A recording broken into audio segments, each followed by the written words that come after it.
Assalamualaikum warahmatullahi wabarakatuh. Alhamdulillah wassalatu wassalamu ala rasulillah. Beberapa hari ini di thumbnail yang tampak ya, itu di berita-berita yang nggak saya baca kecuali judul-judulnya, Anies dukung Pramono Anum ya, dan Pramono Anung dan Bang Dul dalam Pilkada DKI Jakarta. Nah, saya ingin tahu kenapa dia mendukungnya. Tapi menurut sekilas ini kita nanti coba cek di aslinya. Anies Baswedan membersamai Mas Pram dan Bang Dul. Yang nonton 76.000 viewers dan satu hari yang lalu ya. Kita pengen tahu kenapa dia mendukung. Tapi kalau menurut perkiraan saya ke depan itu dia Anies Baswedan juga mempertimbangkan tahun 2029 ketika dia mencoba untuk mencalonkan diri sebagai calon presiden ya, dan dia mengambil posisi yang berseberangan dengan koalisi Indonesia Maju, karena koalisi Indonesia Maju tahun 2029 kemungkinan ya Prabowo mencalonkan kembali atau kelompok yang linkage, yang terhubung, yang terkait dengan Prabowo, yaitu kepentingan dari Jokowi ya, mungkin tidak akan mencalonkan Anies Baswedan ya. Apalagi Anies Baswedan sudah melakukan diri bergabung ya, mendukung aspirasi dari Partai Demokrasi Perjuangan yang dikhianati PDIP itu oleh Jokowi dengan cara dia bukan mendukung Ganjar dalam Pilpres kemarin, tetapi Jokowi itu mendukung anaknya, yaitu Gibran Raka Buming Raka yang berpasangan dengan Prabowo yang sebagai calon presiden yang sekarang menjadi presiden yang terpilih. Jadi tampaknya ada pertimbangan-pertimbangan yang lebih jangka panjang dan strategis ya, mengapa Anies Baswedan itu mendukung Pramono Anum. Tampaknya dia menggabungkan diri pada blok oposisi, yaitu PDI Perjuangan dalam konteks pertarungan Pilpres ke depan 5 tahun lagi. Dia sekarang sedang menanam melakukan investasi politik ya bagi 5 tahun ke depan. Kita sekarang lihat apa yang diucapkan Anies Baswedan. Assalamualaikum warahmatullahi wabarakatuh. Ini adalah pesan untuk warga Jakarta yang amat saya cintai. Pesan ini dari hati ke hati untuk saudara-saudara sekalian, ibu dan bapak, keluarga-keluarga yang tinggal di Jakarta. Saya mencintai warga kota ini. Saya mencintai ibu dan bapak. Ada suara burung ya di rumahnya ini, kayaknya di Lebak Bulus. Pas semua, saya cinta anak-anak muda pemilik masa depan kota ini. Saya mencintai Jakarta. Dan cinta itulah yang membuat kita bekerja bersama selama ini, memajukan kota. Dia mencoba merayu ini ya, pemilih ya, yang calon gubernur.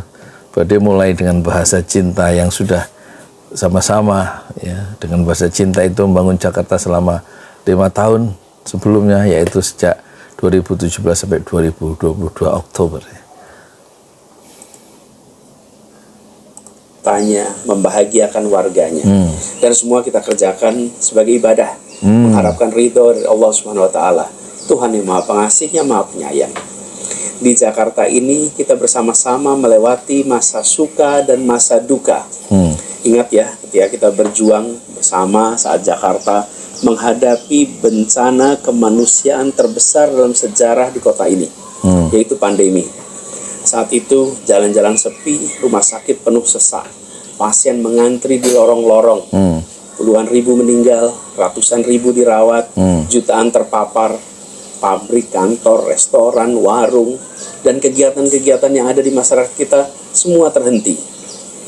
Saat seperti itulah rasa cinta pemerintah pada rakyat, rasa kemanusiaan, rasa solidaritas diuji.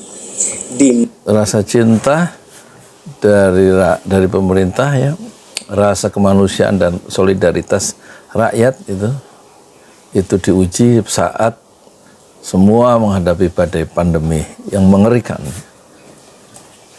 Jadi Anies Baswedan mencoba merewind, mengenang sebentar, sama-sama mereka mengatasi persoalan Jakarta dengan bahasa cinta saat pandemi itu datang dengan cara yang mengerikan. Masa itu kita semua masih ingat ya, melakukan kerja kemanusiaan kolosal yang terorkestrasi dengan spontanitas, dengan rasa kemanusiaan. Alhamdulillah ujian berat itu sudah kita lewati. Saya ingatkan ini semua sebagai bahan refleksi, bahwa dalam kondisi normal, kondisi penuh sukacita, figur gubernur tak berdampak signifikan. Tapi pada saat kota ini menghadapi ujian kemanusiaan, pada saat kita menghadapi tantangan, pada saat seperti itu, kita semua menyadari betapa pentingnya figur gubernur, betapa pentingnya kolaborasi, betapa pentingnya pemerintah yang empati, pemerintah yang punya hati nurani, pemerintah yang bisa mengayomi seluruh rakyat. Karena itu, saya ingin sampaikan di sini, Ibu, Bapak, warga Jakarta yang saya cintai. Dia bicara tentang pentingnya pemerintah yang punya empati, pemerintah yang punya simpati ya terhadap penderitaan rakyatnya. Itulah fungsi gubernur di saat-saat masyarakat membutuhkan kehadiran negara ya. Dan apa yang akan dilanjutkan oleh Anies, kita lihat. Kita memerlukan gubernur yang tegas, tapi stabil, matang dan tenang. Kita perlu gubernur yang pikirannya terbuka, open-minded, yang memimpin dengan menggunakan ilmu, mengambil keputusan menggunakan data. Gubernur yang bisa berkomunikasi dengan semua, dengan yang paling bawah bisa, dengan paling atas bisa, dengan yang paling kanan bisa, dengan paling kiri bisa, yang mau menyapa semua. Dan menyapa itu artinya menyapa yang menyukai gubernurnya maupun yang tidak menyukai gubernurnya. Semua disapa, semua dirangkul. Lalu gubernur yang ucapannya, tindakannya tidak merendahkan siapapun, bahkan menghormati, khususnya siapa? Khususnya pada kaum perempuan, pada lansia, penyandang disabilitas, anak-anak. Nah, gubernur seperti ini memimpin dengan hati, bekerja sepenuh hati, memimpin dengan ketuntasan dalam bekerja, memimpin dengan keberanian tapi tanpa keberangasan, membela yang lemah, mengkoreksi yang salah, bahkan memerangi yang jahat. Nah, gubernur yang kehadirannya memberikan rasa tenang, bukan rasa tegang. Ketegasannya menghadirkan kepastian hukum, menghadirkan kepastian aturan, bukan membela kepentingan-kepentingan sempit. Gubernur yang mau membesarkan yang kecil, mau memberikan ruang kepada yang mikro untuk tumbuh. Dan gubernur ini satu refleksi Anies Baswedan tentang perjalanan karirnya sebagai karir politiknya sebagai gubernur, dan ini dia mencurahkan ya tadi sketsa filosofis ya, sketsa filosofis sebagai seorang pemimpin dalam menghadapi rakyatnya. Itu disebut tadi bahwa gubernur harus punya rasa empati ya. Pemimpin harus punya rasa empati terhadap tadi ya, terutama yang menarik adalah terhadap perempuan, terhadap lansia, orang lanjut usia, dan juga terhadap penyandang disabilitas ya. Terus terhadap anak-anak begitu ya.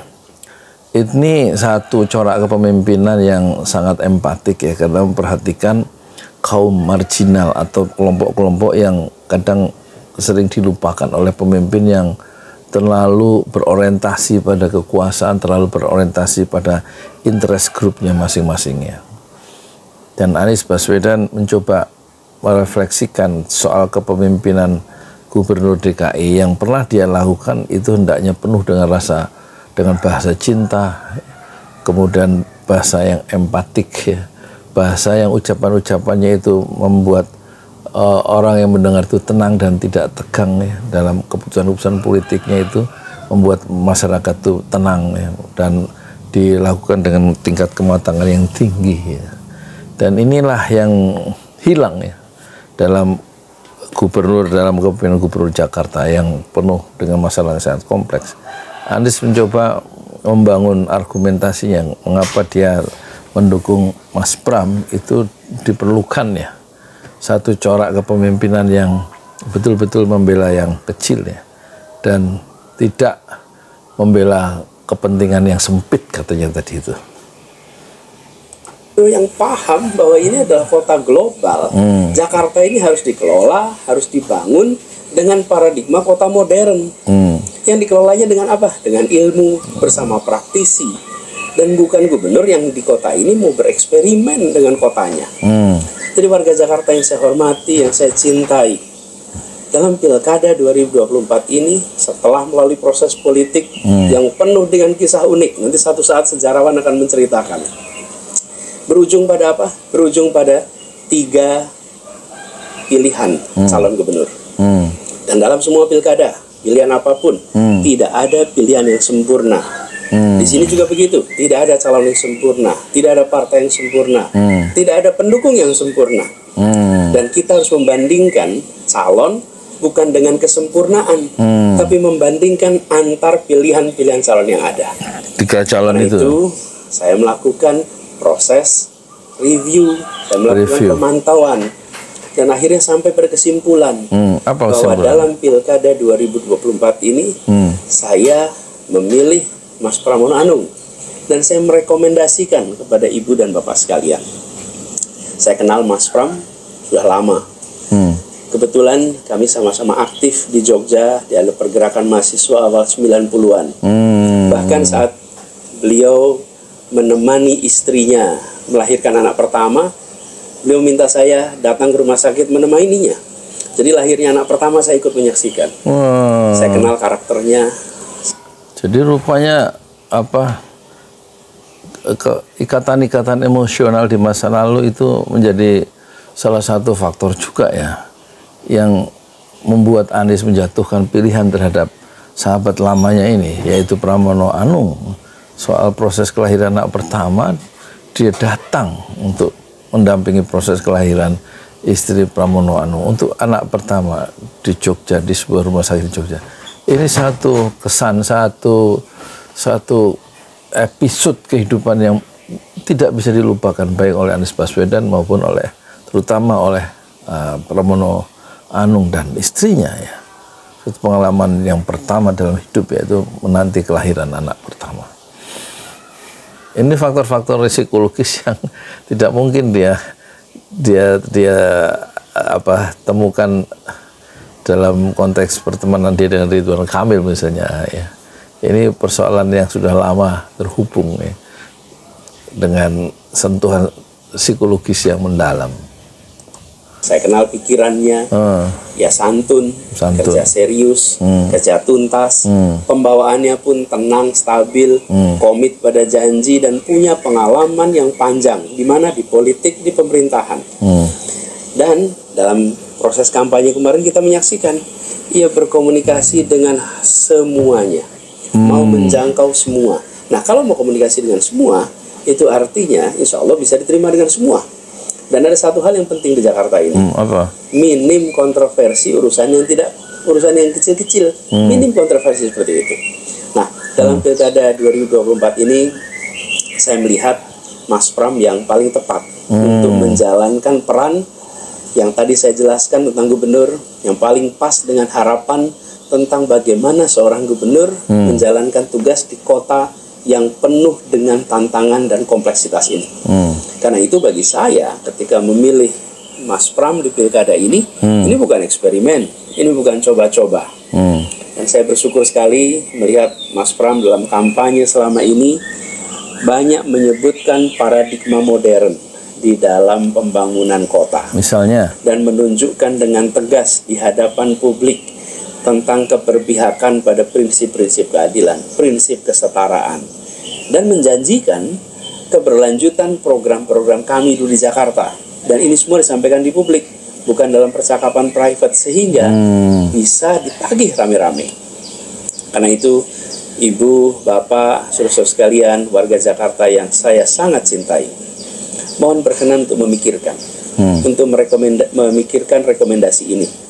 Jadikan ini sebagai bahan pertimbangan bagi Ibu, Bapak, saudara sekalian di dalam dia mengajak ya untuk berpikir ulang ya terhadap tawaran atau rekomendasi dari Anies Baswedan perlunya memilih calon gubernur setenang atau sestabil dari Pramono Anung yang punya pengalaman politik yang panjang ya. Di samping pertemanan di masa lalu yang juga panjang saat mereka menjadi mahasiswa antara Anies Baswedan dan Pramono Anung ya. Tapi yang jauh lebih penting kata Anies Baswedan, Pramono Anung adalah orang yang punya komitmen untuk memperjuangkan satu keadilan, dua memperjuangkan kesetaraan, dan kemudian dia bisa akan meneruskan ya proses-proses pembangunan yang sudah dilakukan oleh gubernur sebelumnya yaitu Anies Baswedan, yang memang berpihak pada rakyat kecil, berpihak pada kaum yang termarginalkan dalam proses-proses pembangunan itu, yang juga menyantuni atau memihak kaum lansia, kaum disabilitas, anak-anak dan perempuan, dan itu dijanjikan oleh Pramono Anung untuk dilanjutkan kalau dia terpilih jadi presiden. Jadi komitmen dia yang ditangkap oleh Anies Baswedan terhadap komitmen Anung yang Pramono Anung yang akan memperjuangkan kesetaraan, keadilan, juga melanjutkan program-program yang memihak rakyat kecil dan tidak musuh yang besar tetapi memerangi kejahatan.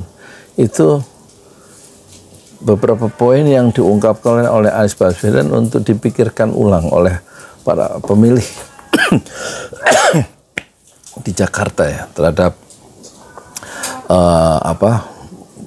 pemilih yang akan memilih nanti tanggal 27 November dalam proses pemilihan gubernur daerah khusus Jakarta.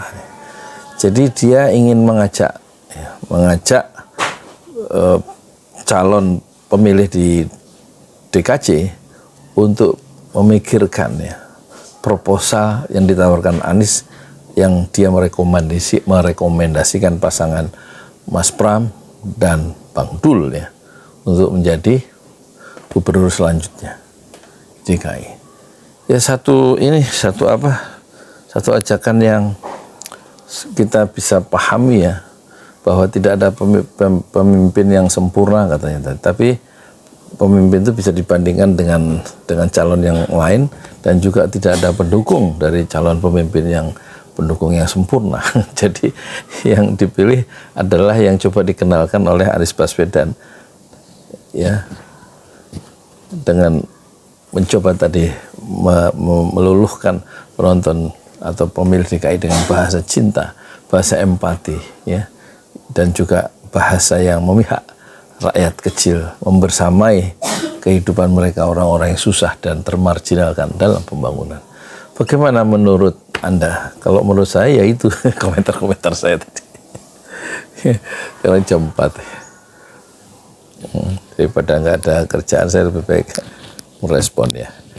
Oke, terima kasih ya. Assalamualaikum warahmatullahi wabarakatuh. Dilanjutkan sendiri ya itu ya. Yang saya reaksi baru sampai 7 menit 19 detik dari video 9 menit. Atau kita lanjutkan ya. Mengambil keputusan di dalam menentukan pilihan yang akan jatuh beberapa hari lagi. Dan perlu saya ingatkan kepada semua, menjelang pilkada sering ada pembagian barang-barang. Jangan sampai ada pembagian sembako, ada pembagian uang, yang itu semua mengubah pilihan, yang itu semua menjadi penentu pilihan.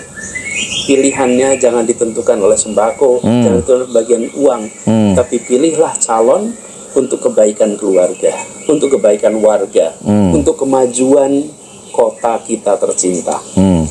Dan saya sampaikan rekomendasi memilih Mas Pram dan Bang Dul Rano Karno dalam Pilkada 2024 ini sebagai bagian dari rasa cinta saya pada ibu, pada bapak dan saudara sekalian warga Jakarta, dan rasa cinta saya pada masa depan kota Jakarta.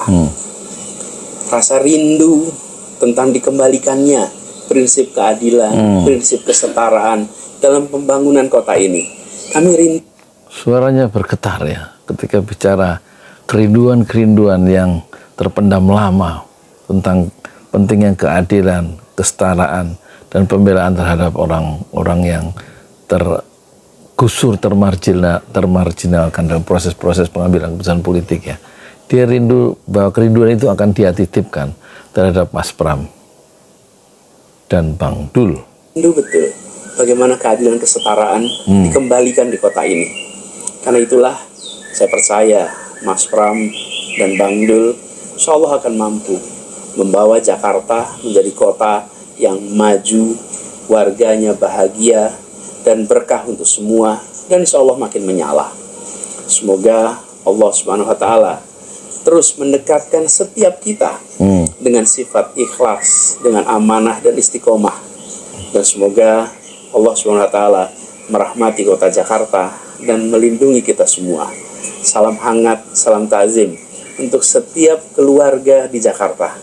Assalamualaikum warahmatullahi wabarakatuh. Dia mengingatkan pentingnya sifat perbuatan-perbuatan yang kita lakukan dalam kehidupan itu mendekatkan diri pada keikhlasan. Wapres yang sekarang ini akan didorong naik kira-kira, dan apa itu? Kalau ada yang pada keikhlasan ya, pada sifat amanah dan istiqomah gitu. Ini kenapa muncul nih? Sopo iki bocor halus nih. Tempo. Oke, terima kasih. Assalamualaikum warahmatullahi wabarakatuh.